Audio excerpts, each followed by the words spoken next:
일본 화장품 업체 DHC의 계열사 DHC 테레비가 막말, 망언, 조롱으로 연일 한국 소비자들의 분노에 불을 지피고 있습니다.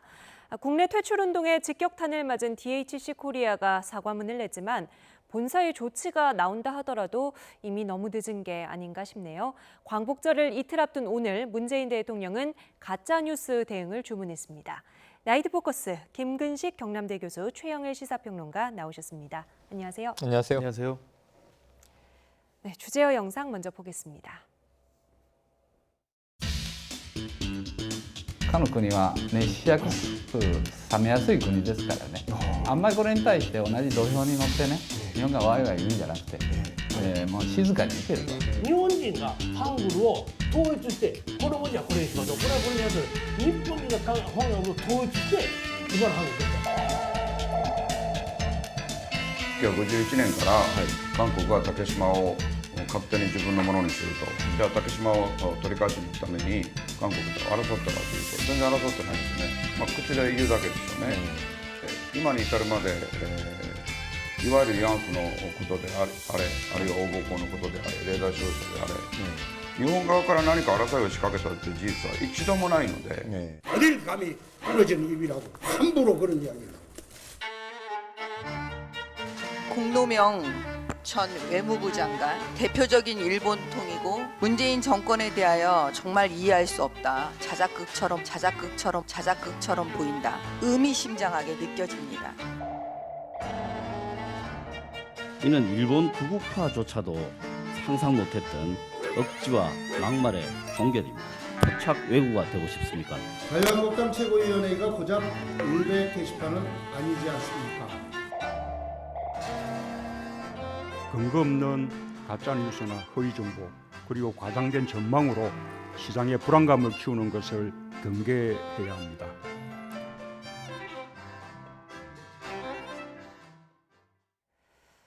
네, 일본 화장품 업체 DHC의 계열사죠. DHC 테레비 유튜브 방송 내용부터 이야기를 해보겠습니다. 날씨도 더운데 정말 열불나게 하네요. 도대체 어떤 채널입니까? 그러니까 DHC라는 화장품 회사가 운영하는 별도의 자회사 개념인데요. 그러니까 유튜브 방송을 통해 가지고 텔레비전처럼 이제 방영을 하는 거예요. 근데 구독자 수가 뭐 수십만을 확보하고 있고, 그다음에 이게 유튜브라는 게 수시로 아무 때나 누구나 볼 수 있는 거기 때문에 상당히 통용되는 것은 많다고 볼 수 있죠. 근데 문제는 이제 공중파나 무슨 우리처럼 말하는 종합 편성 채널 아니라 할지라도 접근성이 용이하고 그다음에 많은 사람이 구독해 볼 수 있는 거기 때문에 영향력은 적지 않은데, 지금 화면에 나온 것처럼 전혀 사실이 아닌 걸 천연덕스럽게 정말 사실인 것처럼 자연스럽게 이야기를 하잖아요. 원래 이 채널의 성향 자체가 그렇습니다. 굉장히 극우 성향인가요? 보수 성향의 패널들이 주로 나와서 그런 망언들을 계속 쏟아놓는 채널이었습니다. 이제 그렇다가 이제 지금 최근에 한일 관계에 관련해 가지고 이른바 이제 극우적인 발언들을 특히 한국과 관련해 가지고 역사, 독도, 지금 한일 경제 관계, 오늘 또 뉴스 보니까 심지어는 문 대통령에 대한 모욕적 발언까지 하고 있어요. 그러니까 사실은 지금 한일 간의 감정이 서로 악화될 대로 악화되어 있는데, 공개된 채널의 방송에서 저렇게 무책임하게 검증되지 않은 이야기를 막 쏟아내는 것은 뭐 그야말로 가짜뉴스 중에 가짜뉴스지만 저것이 과연 한일 관계 미래적 차원에서 어떻게 도움이 될 것인지, 저렇게 보는 순간 우리 국민들도 너무 열불 터지잖아요. 그럼 우리 국민들도 사실은 일본에 대해 좋은 감정이 생길 수가 없는 거거든요. 이게 사실은 감정의 악순환 아니고 강대강의 악화되는 한일 관계로 가는 게 아닌가, 그런 책임을 좀 져야 될 거라고 생각을 합니다. 네. 문제의 방송 내용 화가 나지만 일단 보고 이야기를 나눠야겠죠. DHC 테레비의 도라노몬 뉴스 출연자들이 쏟아낸 발언입니다. 他の国は熱しやすく冷めやすい国ですからね、あんまりこれに対して同じ土俵に乗ってね、日本がワイワイ言うんじゃなくて、もう静かに見てると。日本人がハングルを統一して、この文字はこれにしましょう、これはこれにしましょう、日本人がハングルを統一して、今のハングルできたんです。1951年から韓国は竹島を勝手に自分のものにすると、じゃあ竹島を取り返しに行くために韓国と争ったかというと全然争ってないですよね、口で言うだけですよね、日韓請求権協定でもう決着してる問題を、裁判所がこう言ってるからということで、普段全然司法の独立性が感じられない韓国なのに突然司法が独立してるんだと。 네, 어제까지 지금 나온 내용을 먼저 보여드렸는데 오늘도 뭐 조롱 발언까지 나왔어요. 네, 오늘 조롱 발언 나왔습니다. 어떤 얘기를 했냐면요. 이 국내의 뭐 매체에서 이 도라노몬 뉴스인데 도라노몬 뉴스인데 제목을 잘 붙였어요. 프로그램의 전체 제목은 진상 도라노몬 뉴스입니다. 여기서 이제 이 혐한 방송 또 역사 왜곡을 막 한 것을 국내 매체에서 드디어 이제 관심을 가지고 방송하는데 네. 얼굴을 모자이크 처리를 했죠. 지금 나오는 대로. 네. 그랬더니 왜 우리 얼굴을 모자이크 처리하느냐. 네. 우리 얼굴 그냥 내보내줘도 된다라고 하면서 지금도 한국 방송에서 우리 보고 계시죠? 그러면서 이렇게 굉장히 조롱하는 투의 네. 방송을 했고요. 지금 말씀하셨지만 독도 역사 왜곡 계속 하고 있고 이 일전에 나온 방송 중에는 선을 넘는 방송은 이런 거예요. 지금 이제 한일 관계가 악화되고 한국 정부가 일본 아베 정권에게 잘못하고 있으니까 네. 한국의 보수적인 군이 일어날 것이다. 문재인 대통령을 지워버릴 것이다. 이런 표현들을 써요. 네. 제가 보기엔 상당히 좀 이제 위험한 수위를 넘어서는 방송입니다. 그런데 이게 지금 우리가 최근에 주목했을 뿐이지 한일 관계가 악화되고 나서 이 방송은 여러 해 동안 쭉 비슷한 방송을 해왔던 거예요. 네. 지난해에는 이제 우리가 자랑하는 방탄소년단을 비난하는 방송도 있었습니다. 네. 그러니까 혐한은 계속 이어져 왔던 거죠. 문제는 아까 김 교수님 짚어주셨지만 이것을 우리가 막을 방법은 없습니다. 그런데 내용을 잘 보면 상당히 한국은 빨리 뜨겁게 달아오르지만 빨리 식는 나라다. 네. 우리는 조용히 지켜보면 문제가 해결될 것이다. 이런 소위 얘기를 냄비 하는데 근성이다. 예, 그런 이제 이야기를 비판하고 예. 있는데 그러면서 자신들은 말도 안 되는 정보를 계속 가짜 뉴스를 유포하고 있잖아요. 네. 우리가 가짜 뉴스에 대해서는 우리 국민들이 이미 어떻게 지금 나서고 있냐면 이 유튜브 채널에다가 문제 제기를 하겠다. 굉장히 위험하고 잘못된 네. 저질스러운 방송, 저속 방송을 하고 있기 때문에 이것을 우리가 계속 신고하는 형태로 이 방송들에게 제재를 가하도록 해야 되지 않겠느냐. 아까 유튜브라고 하는 채널은 플랫폼이 있는 미디어잖아요. 네. 그러니까 사실은 컨텐츠 자체는 심각한 문제지만 네. 이게 세계적으로 혹은 우리 사회에 해악을 끼친다면 우리는 굉장히 합법적이고 합리적인 대응을 할 필요가 있어요. 그리고 이 잘못된 문제들은 왜곡된 것을 조목조목 바로잡고 이 DHC TV의 해명을 우리가 요구해야 된다고 보고요. 국제적인 관계지만 필요하다면 명예훼손도 우리가 국제소송을 해야 될 필요가 있어 보입니다. 이걸 좌시해서는 안 되는데 그러면서도 저는 굉장히 짠한 게 뭐냐면 일본이 언제부터 이렇게 후진국이 되었나. 네. 그러니까 이 사실은 설득력이 없는 거짓말들을 계속 떠드는 것은 어디 외부의 합리적인 설득을 할 수 없는 네. 말도 안 되는 망상을 꿈꾸는 조직들이 네. 폐쇄된 커뮤니티에서 자신들만 하는 거거든요. 우리나라에도 뭐 일부 구구 성향의 네. 커뮤니티도 있고 그런 문제들이 이제 왕왕 있는데 그런 커뮤니티는 정말 사회적으로 스스로 고립되고 소외된 집단이란 네. 말입니다. 근데 일본에서 이렇게 어찌 보면 대자본, 그것도 화장품 회사라고 한다면 전 세계에 교역을 하고 있고 심지어는 2002년부터 DHC 코리아가 들어와서 네. 아시아에선 적지 않은 시장인 우리나라에서도 여성을 상대로 장사를 하고 있는 이런 기업의 브랜드를 떡하니 걸고 이런 혐한 방송을 암암리에 해왔다. 저는 상당히 이 회사의 이제 철학 자체가 문제시되고요. 그래서 지금 이미 이러한 그런 회사 텔레비전의 설립은 누가 있으면 왜 했는가? 요시다 회장의 이제 정치 성향이 지금 문제가 되고 있습니다. 네. 아마 제가 보기엔 조만간 철퇴를 맞을 것이라는 생각을 해봅니다. 아니 이 설립한 말씀하신 회장은 어떤 사람인가요? 상당히 극우적인 정치적 입장에다가 이제 특히 이제 한국에 대해서 이제 혐한적인 생각을 갖고 있는데 그러니까 회사 차원에서 묵인해주고 있는 상황이군요. 그렇죠. 그러니까 왜냐하면 DH 이름을 그대로 달고 자회사에서 유튜브 방송을 하고 있고요. 그다음에 이제 일본에 가보면 동경시대 한복판에도 그런 아주 극소수의 이른바 혐한 스피치라고 해서 헤이트 스피치라고 해서 계속 우리 한국을 깔보고 비난하는 그 스피치를 해요. 네. 특히 이제 한국인들이 많이 다니는 거리에 사실은 일본 국민 대부분도 동의하지 않습니다. 상당히 극소수의 굉장히 그 좀 튀는 듯한 발언이고 우리도 사실 치면 아까 우리 최평님 말씀하셨지만 우리 사회에도 이렇게 암처럼 병폐적으로 이렇게 작동하는 또 극우적인 생각을 하는 커뮤니티가 있잖아요. 그런 식으로 이제 하는 사람들인데 문제는 자체 사업을 하는 정식 회사이고 이 회사가 일본뿐만 아니라 다른 나라도 교역을 하는 화장품 회사에서 유명한 회사인데 그 화장품 회사의 자회사 이름을 가지고 공식적으로 진행하는 프로그램에서 이렇게 혐한 내용을 계속 하니까 네. 설립자나 회사 전체의 어떤 철학적 배경이 문제가 되는 게 아닌가. 그러니까 우리가 마치 하면 기업은 뭐 기업으로서 자유로운 활동을 네. 보장받을 수 있지만 기업의 오너십을 갖는 사람이 너무나 우리 일반적인 공동체에서 용납되지 않는 생각을 갖고 있는 사람이라면 그 자체는 좀 문제가 될 수 있다고 생각해요. 아베 정권과는 연결고리가 있는 거 아니에요? 아베 정권과 연결고리도 있으리라고 봅니다. 지금 DHC 같은 경우에는 이제 이 설립된 지가 아주 오래되지는 않은 화장품 회사이기 때문에 전범 기업에 들어가진 않아요. 우리가 아는 뭐 미쯔비시라든가 네. 또는 뭐 신일본 제철이라든가 이런 기업군에 속하지는 않고 현대적인 회사인 줄 알았는데 저는 이게 뭐랑 맞닿아 있냐면 아베 정권에 대한 생각이 한국 콜마하고도 연결이 돼요. 네. 서로 이제 화장품이라는 업종 외에는 연관성은 없지만 한국 콜마는 일본과 합작회사로 시작했지만 지금은 철저하게 우리 회사고 윤동한 회장인데 자, 이 인물도 사실은 직원들 700명 조회를 모아놓고 틀어준 극우 성향의 유튜브에 보면 결국은 뭐 문재인 대통령을 아베 총리가 뭐 이게 물리력을 행사하지 않은 것만 해도 대단한 인품이라는 식의 네. 말도 안 되는 칭송을 하고 있지 않습니까? 그러니까 어찌 보면은 이제 이러한 유사한 생각들이 연결돼 있는데 역시 친아베적인 사고 방식을 가진 네. 한일 기업이 존재한다. 이게 이제 사실은 지금 이 형국의 매우 충격적인 사실입니다. 네.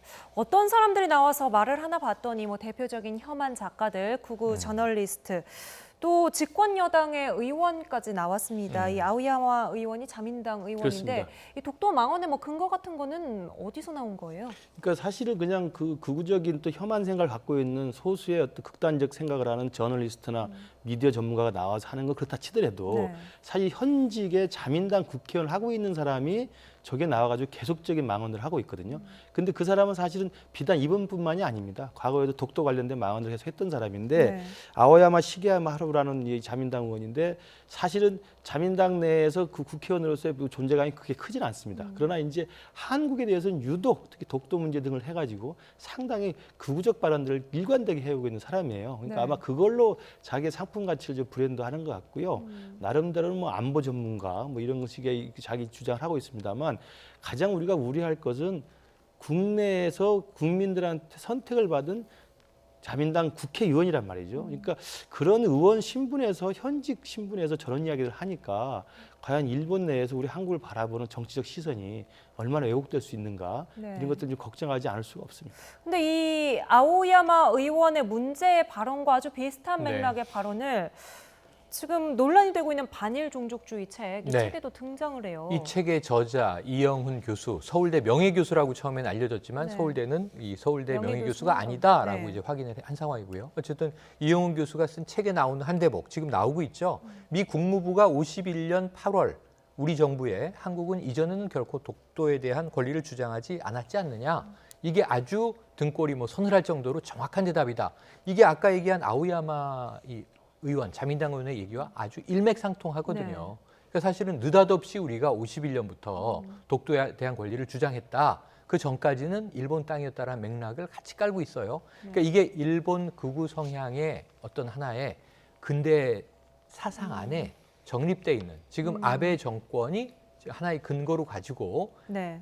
독도를 다케시마라고 부르면서 심지어는 지금 얼마 전에 무슨 얘기를 했냐면은 다케시마가 원래 맞는 섬의 이름인데 이걸 독도라 칭하는 한국이 네. 지금 무단 점유하고 있다. 이런 주장을 최근에도 하고 있는 거예요. 우리 정부는 지금 원래는 오늘 내일 독도 방어 훈련을 연례적으로 하려고 하다가 최근의 관계 또 광복절 메시지를 이제 보면서 네. 좀 조절하고 시기 조절하고 있는 상황입니다. 상당히 좀 일본을 배려하고 있는 상황인데 일본에서는 독도 문제에 대해서 말도 안 되는 주장을 하고 있는 상황이거든요. 그 이전을 생각해 보시자고요. 51년 이전에 이때는 지금 한국 전쟁 와중이었습니다. 45년 8월에 우리가 일본의 일제 강점기로부터 해방이 됩니다. 연합군에게 패전을 했죠, 일본이. 네. 그 전에 구한말이었습니다. 그때는 영토 분쟁을 주변 국가와 갖지 않았습니다.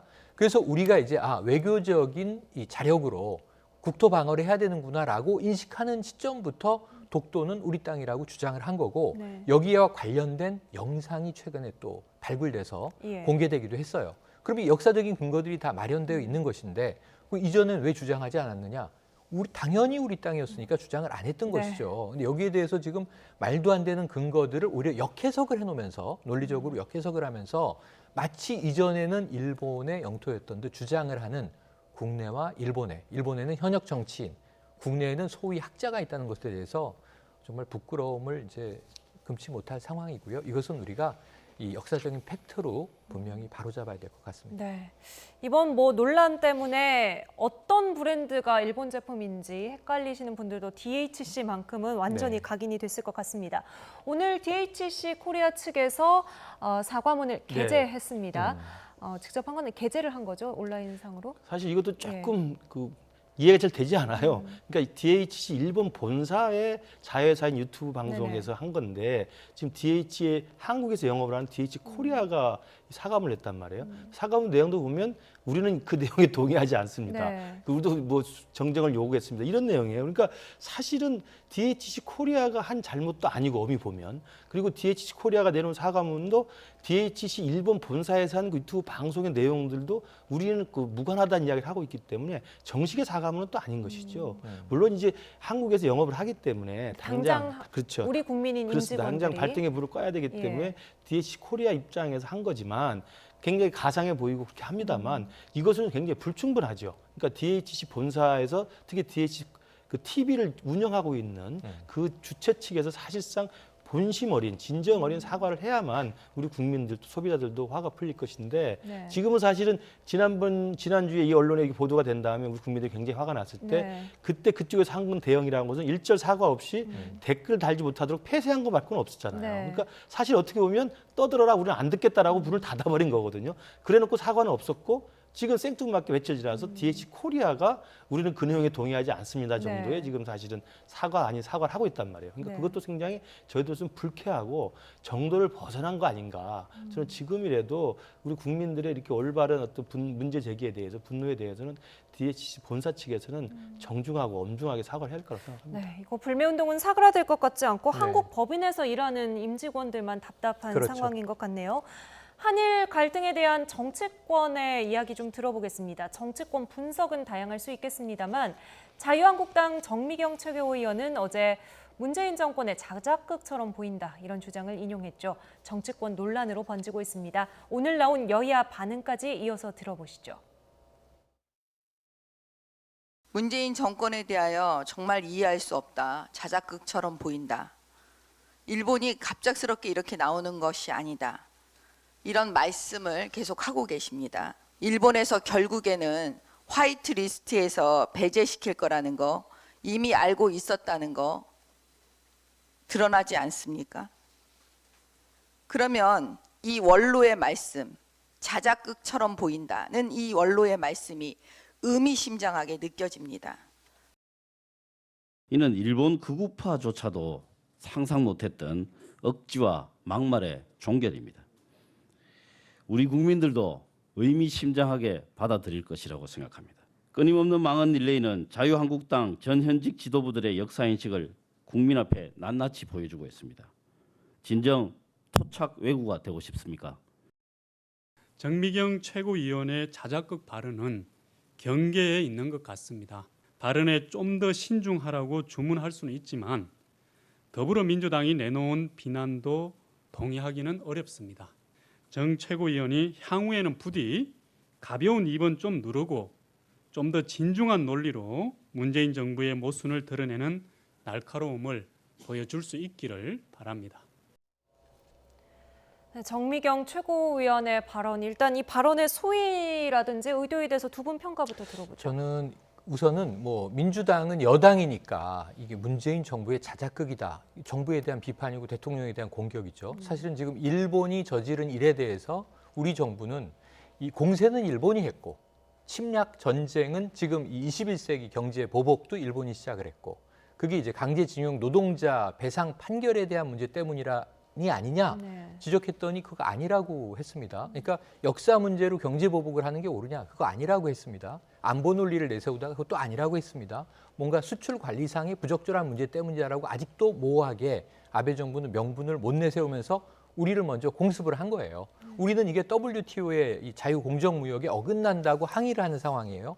그래서 경제적 맞대응을 한 거예요. 지소미아 카드도 꺼냈지만 접었습니다. 대신 뭘 했냐면 백색 국가 제외는 백색 국가 제외로 수출에는 수출로 대응을 하고 있는 상황이죠. 그런데 이것을 우리나라 제1야당의 최고위원은 이거는 우리 정부의 자작극이지 그럼 역으로 우리 정부가 유도해서 만들어낸 자작극이기 때문에 일본 정부는 말려들었을 뿐이지 별 책임이 없다라고 해석이 되는 발언을 한 거잖아요. 네. 그럼 누구 편이냐라는 얘기가 어디서부터 나오냐면 여야의 논평은 차치하고 국민, 일반 시민들은 어떤 관점으로 저 말을 보고 해석할 것이냐. 이 일개 평론가인 제 상황에서는요. 자유한국당의 표 떨어지는 소리가 우수수수 들립니다. 그러니까 왜냐하면 그동안 뭐라고 항변했어요. 네. 요즘에 지지율 떨어지고 있었는데 친일 프레임을 우리에게 더 씌웠다.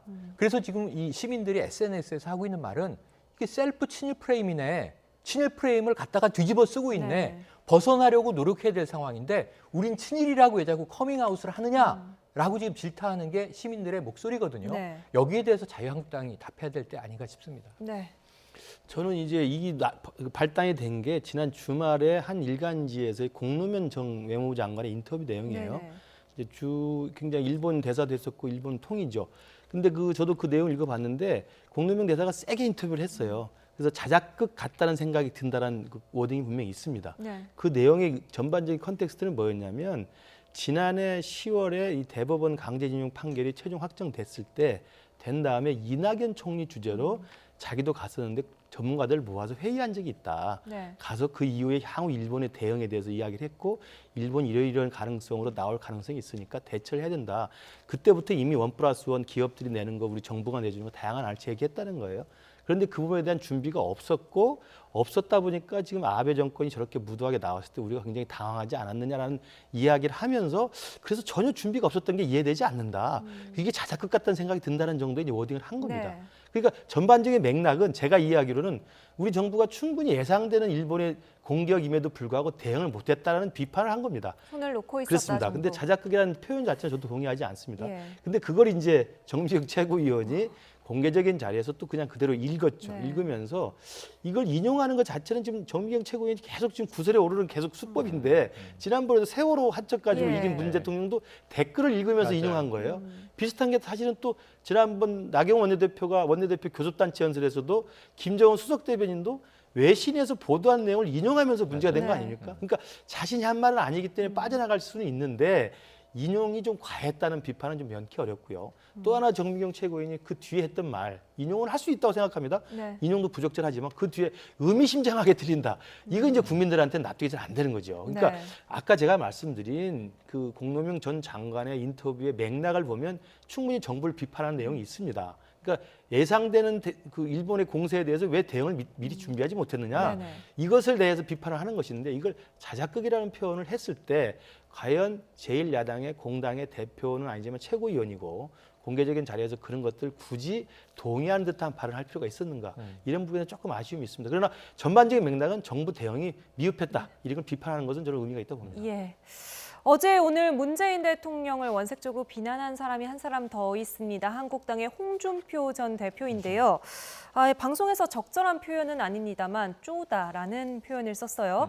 제가 국어사전에 지금 찾아보니까 조금 어리석고 모자라 재구시를 못하는 사람을 일으킬 때 뭐 쪼다 같다 이런 말을 쓰는데 어떤 걸 문제 삼아서 이런 표현까지 쓴 겁니까? 그러니까 아까 지금 김 교수님이 말씀하신 맥락을 공유하면서 지금 한일 간의 상황을 보고 있는 거예요. 네. 제대로 대처하지 못했다라고 하는 것이죠. 그러면서 어쩌다가 이런 일까지 자초하느냐인데 이 모든 맥락에 저는 핵심적인 하나의 건트리거, 그러니까 방아쇠 역할을 하는 게 있어요. 그게 모두 다 국내 정치권에서 네. 보수, 진보, 여야에서 바로 이 지난 그 대법원의 판결, 이 강제징용 노동자 판결이 이 시발점이라고 하는 것을 인정하고 있는 거예요. 근데 아까 DHC TV에서 저는 참 안타까운 얘기를 합니다. 뭐냐 하면 한국 정부가 그동안은 행정부가 사법부 위에 군림했다.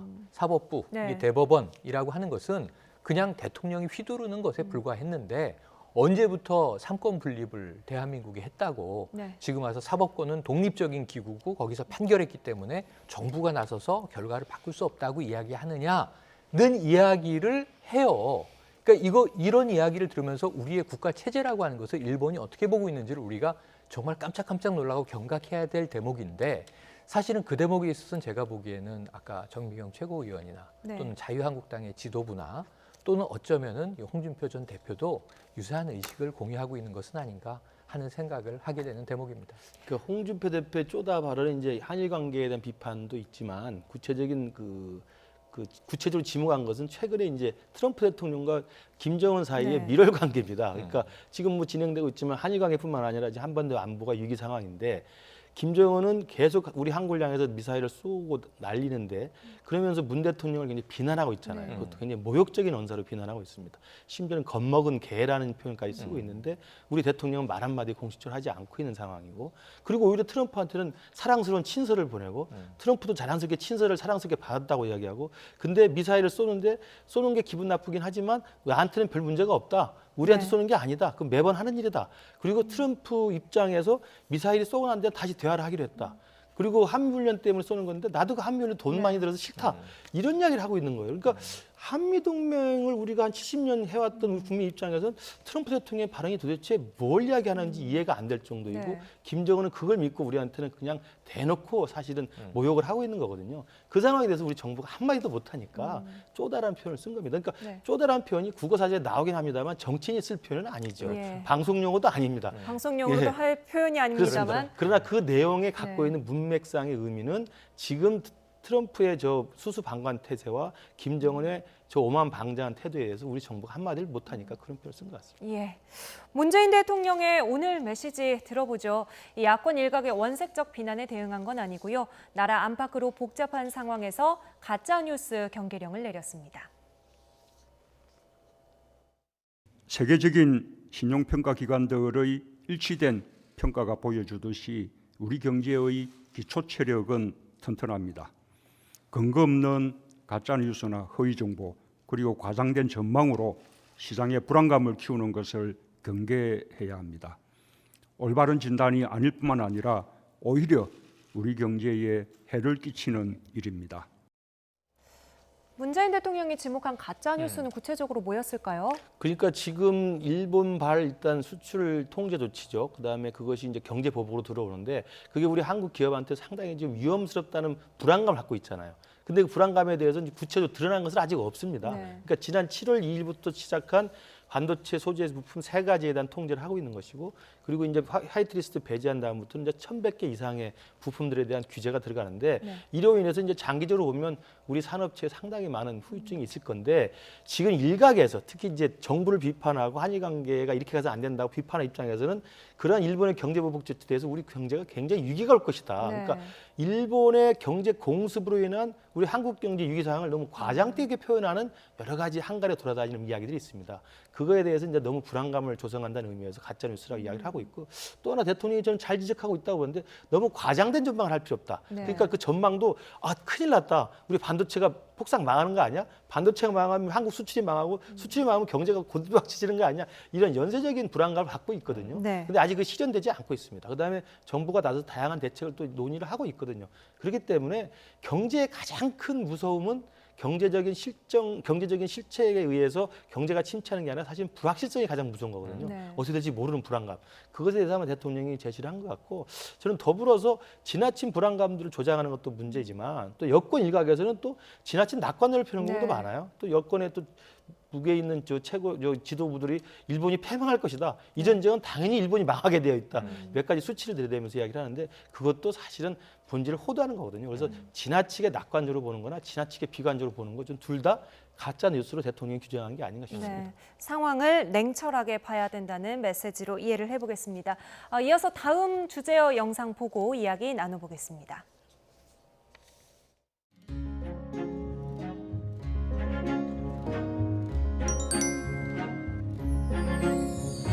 연일 수고 많으십니다. 장관 후보자의 능력과 자질에 대해서 살펴보고자 애를 쓰시는 기자 여러분께 존경을 표합니다. 청문회 통과 못할 거라고 하셨는데 생각 바뀌신 이유 뭔가요? 여러분이 이상한 비판이 있는데 어떻게 생각하십니까? 이럴 때 아무 답변도 안 하실 겁니까? 한 말씀 해주시죠. 2005년에 그 검찰이 수사 종결권을 지금 가져야 된다고 말씀하셨는데 2005년 거는 저 개인의 논문이고요. 이번에 2018년은 두 장관의 합의문입니다. 그 주장이 다른 거죠. 2005년과 2018년의 차이가 있고요. 그 주장한 사람이 다르죠.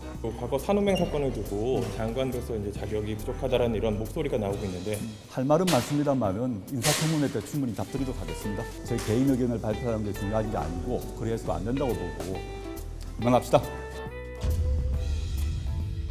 공안검사적 이분법 시각에서 벗어나야 한다라고 강하게 비판을 했는데요. 제가 얘기한 것 중에 틀린 것이 있습니까? 그런 분이 대한민국의 헌법 가치를 지키는 법무부 장관으로 맞느냐? 조국 법무부 장관 지명자의 인사청문회 자리는 공안교서를 작성하는 자리가 아닙니다.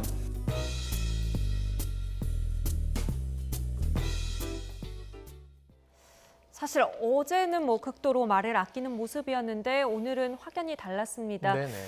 할 말이 많다, 뭐 이런 의미겠죠. 그래도 SNS에는 글을 올리지 않고 있어요. 상당히 이제 신중 모드와 청문회 준비에 매진하고 있는 모습 가운데 최근에 좀 세게 제기되는 것에 대해서는 일부 이야기들을 하고 있는 거예요. 2005년과 2018년은 시간이 많이 흘렀고 생각은 변할 수 있는 것이다라는 이제 뉘앙스를 지금 깔고 있습니다. 전 여기에 동의하고요. 지금 자유한국당이 그러니까 자유한국당에서 가장이라고 제가 표현하는 것은 황교안 대표, 당의 대표가 직접 문제를 제기하는 게 공안검사였기 때문에 이런 문제를 하필 집어내는 것 아니냐. 산호맹에 이제 가담했던 문제란 말이죠. 근데 산호맹에 대해서 여당 측은 사상 검증하지 마라. 지금은 그런 시대가 아니다. 또 이제 야당에서는 하태경 의원 같은 경우에는 사상을 전향했다고 청문회에서 얘기하면 별 문제가 없지 않느냐. 다만 사회주의에 대한 본인의 입장을 커밍아웃 해야 될 것이다. 또 이런 이야기를 하면서 다양한 이제 여기서 공론이 일어날 조짐을 보이고 있는데 저는 그냥 한마디를 말씀드리고 싶어요. 황교안 대표께서는 한 가지를 더 언급하셔야 돼요. 본인에 대해서도 지난번에 윤석열 이 검찰총장 후보자 청문회가 황교안 청문회로 착각될 만큼 또 문제가 서로 맞닿아 나오지 않았습니까? 뭐 김학의 전 법무차관 얘기도 또다시 거론이 되는데요. 근데 뭐냐 하면 산호맹을 비롯해서 그 당시에 저도 같은 80년대이기 때문에 김 교수님도 마찬가지십니다만 수많은 운동권 조직이 있었는데 운동권 조직의 공적은 하나였어요. 왜냐하면 그게 독재였어요. 그 운동을 다 망라해서 우리가 지금 부르는 이름이 민주화 투쟁이라는 겁니다. 근데 거기 생각은 다양하죠. 이론적인 기반도 다양할 수 있었죠. 하지만 그럼에도 불구하고 결국은 민주화 운동을 했던 당시에 대학생 혹은 젊은 교수로서의 젊은이들의 활동이었는데 지금 그 당시에는 혁명을 꿈꿨던 젊은이들이 어찌 보면 그 사상들은 이제는 낡은 사상들이구나. 당시에는요 조금만이라도 변형된 이론에서 벗어난 얘기를 토론해서 하면 개량주의자라고 손가락질을 받던 때입니다. 선배들에게. 당시 사건 관련 법원 판결문은 보면 어때요? 판결문은 이제 나와 있습니다. 지금 이제 황교안 대표가 이야기한 내용이 포함돼서 이게 88년에 준비위원회가 만들어지고요. 89년부터 조직이 이제 활동을 시작해서 사실은 92년에 일망타진됩니다. 그러니까 불과 한 3년 정도 활동했는데 그중에 상징적인 인물은 지금 박노해 시인으로 알려진 박기평 씨죠. 상당히 장기간 수감돼 있었고 지금은 민주화 운동 인사로 지금은 민주화 인사로 이제 인정을 받았고 그 당시에 이제 사실은 상당히 탄압받았던 것으로 거꾸로 역사가 이제 확인이 된 상황인데 조국 교수도 그 당시엔 교수였죠. 울산대 교수였는데 사실은 엠네스티 인터내셔널이라는 국제 인권 기구에서 양심수라고 규정을 해서 사면 복권이 된 상태이거든요. 그러니까 그 당시의 죄는 지금 이 국가가 법적으로 다 면해 준 거예요. 지금 이제 자유한국당에도 수많은 여러 가지 사범들이 있습니다만 사면 복권이 된 경우에는 그 당시에 전과는 소멸된 것으로 이야기되는데 이 부분 93년도에 이제 처벌받았던 부분을 지금 다시 재론하고 있는 것이 옳으냐? 그 당시의 공적은 50 전두환 정권이었다라고 하는 것을 명심해야 될 것 같습니다. 조국 후보자도 당시에도 그 남한 사회주의 과학원 활동에 대해서는 이제 본인이 당시 조금 회의적이었다, 의견이 조금 이견이 있었다라는 이야기를 했거든요. 그러니까 제가 이제 보건대는 물론 이제 인사청문회에서 논란이 될 것이고 저 개인적인 판단에도 이미 수십 년 전 일이고 젊었을 때 일이기 때문에 두 가지 중에 하나입니다. 당시 이제 박정희 때도 마찬가지고 군사독재 시절에는 이제 이른바 공안 조작 사건이 있었기 때문에 실제로 조 후보자가 사회주의 사상이 아니었는데 사회주의 사상이 있는 이적 단체로 조작을 한 것인지 그 부분을 밝히면 되는 거고요. 아니라면 실제로 사회주의 사상을 그때는 심취했으나 지금은 아니라고 해명하면 되는 거예요. 그러면 네. 저도 사실은 그 감옥 갔을 때 반성문 쓰거든요. 그러니까 제가 볼 때는 이 94년에 저 판결문은 제가 볼 때 2심 판결문인 걸로 봐서는 아마 반성문을 쓴 뒤 같습니다. 그러니까 재판부에서 봤을 때 분명히 사회주의 사상을 가지고 이적단체를 만들어서 가입을 해서 활동을 했으나 절대적 가치를 부여하지 않고 지금은 후회하고 있다. 이건 반성을 했다는 이야기거든요. 네네. 그래서 사실은 선처가 돼서 집행유예로 나오는 겁니다. 그래서 저는 저 내용에 대해서는 일단은 민주화 운동이라고 역사적 평가가 된 겁니다. 그러니까 군사 독재 시절에 민주화를 위해서 투쟁했던 거. 그리고 좀 특이한 것은 산호명 사건과 조국 후보자가 연관되어 있는 93년에 남한 사회주의 가학원 사건은 사실은 민주화된 이후의 사건들이에요. 네. 그러면서 조금 특이하긴 합니다. 민주화된 이후에도 이른바 NL 쪽에서 좀 과격한 친북단체 조직 사건이 있었고요. 92년에 이선실 사건이라고 해서 남조선 그 노동당 네. 중부지역당 사건이 있었고, 그 다음에 PD계에서 이제 가장 과격한 사건이 산호명 사건이었습니다. 사회주의 혁명을 이제 꿈꿨기 때문에 그런 조직 사건이 있었습니다만 어찌됐든 간에 국가를 개조해보고 변혁시켜 보려는 젊은이들의 충정어린 것이 결과였기 때문에 사면 복권이 된 건데 조국 후보자에 대해서 유난히 이 부분에 관심이 가는 이유 딱 한 가지예요. 법무부 장관이니까 그렇습니다. 네. 법무부 장관은 대한민국 헌법과 법률을 수호하고 공정한 법질서를 집행하는 자리에 있는 사람이거든요. 그렇기 때문에 행여라도 사회주의에 심취했거나 동조했다고 한다면 그게 30년 전 일이라 하더라도 이번 인사청문회를 빌어서 그러니까 한국당도 비난만 할 게 아니라 입장을 밝히라고 요구하면 되는 거예요. 저는 네. 조국 후보자가 입장을 낼 거라고 생각합니다. 네. 여당의 반응까지 이어서 듣고 와 보겠습니다.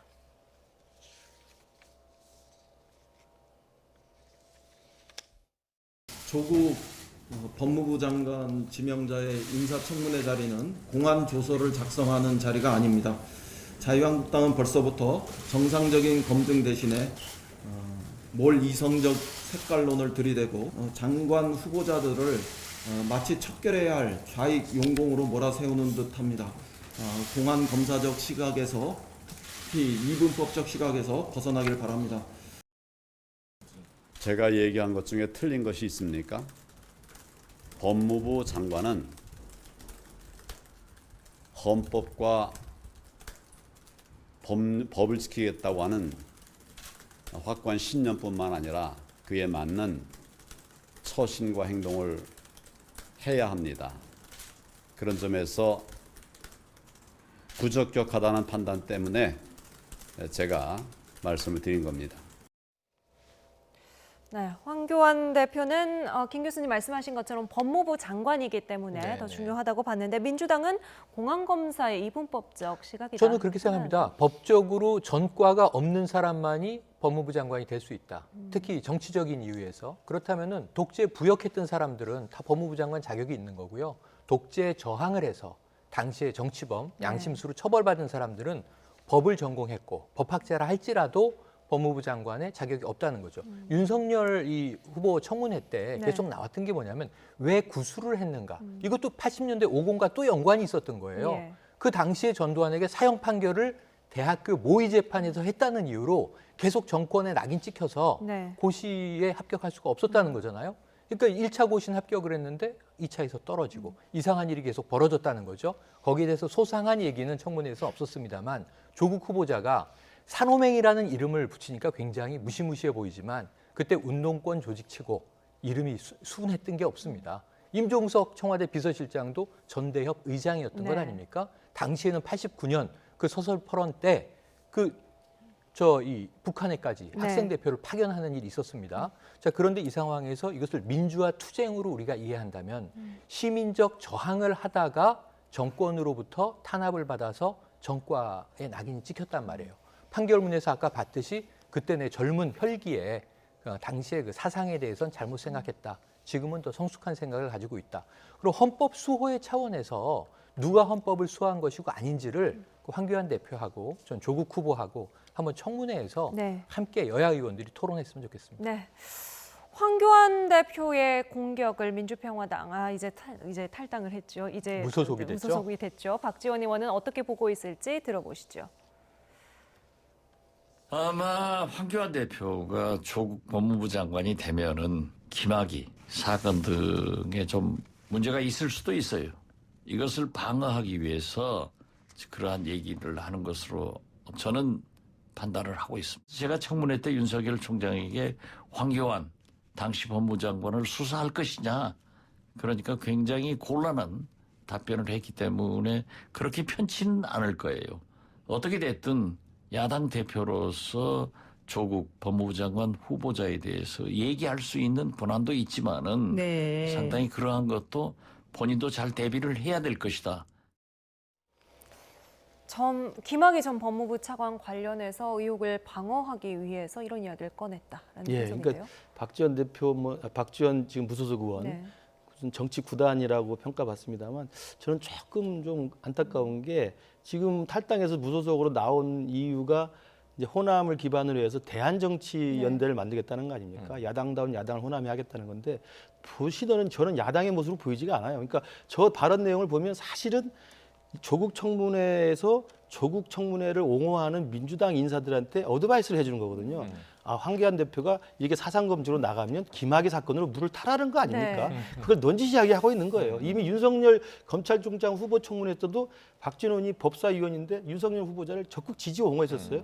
이건 뭐냐면 지난 중소기업 벤처부 장관 때 박영선 후보자 나왔을 때 황교안 장관 당시에 이 CD 가지고 순식간에 황교안 청문회 되지 않았습니까? 국남매라고. 그렇습니다. 예. 그걸 또 암시한 듯한 발언을 하니 누가 저분을 야당의 진정한 야당이라고 보겠습니까?